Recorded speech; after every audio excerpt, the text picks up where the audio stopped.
Welcome to the Banker Lamp. Please enjoy the video. In this video, I will explain how to change the engine oil on your Jeep Cherokee Latitude. First, let's prepare. You'll need an oil drain pan, a 13mm socket for the drain plug, and a 24mm socket for the oil filter housing. Also, have a torque wrench, a funnel, and some shop towels ready. For your vehicle, 6 quarts of 5W20 full synthetic engine oil and a new cartridge filter are essential. Always ensure your vehicle is safely elevated on a level surface. Now let's get that old oil out. Start your engine for a few minutes to warm the oil, making it drain more efficiently. Then, remove the oil filler cap from under the hood. This helps prevent sputtering. Slide your drain pan beneath the vehicle, locate the 13mm drain plug, and carefully remove it. Be cautious, as the oil will be hot.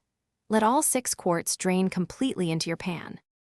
With the old oil drained, it's time for the new filter and fresh oil. Remove the oil filter housing, usually requiring a 24mm socket. Take out the old filter and replace it with a new one, ensuring the new O-ring is lightly coated with fresh oil. Reinstall the drain plug, tightening it to 20 foot-pounds. Then, secure the oil filter housing, torquing it to 18 foot-pounds. Now, pour in your 6 quarts of fresh 5W20 synthetic oil. You're almost done. Replace the oil filler cap firmly. Start your engine and let it run for about 30 seconds to circulate the new oil and check for any leaks around the drain plug or filter housing.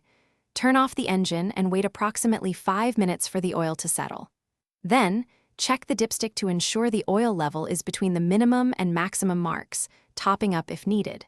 Finally, remember to dispose of your used oil responsibly at a local recycling facility. Thanks for watching. If this was helpful, leave a like and consider subscribing. See you next time.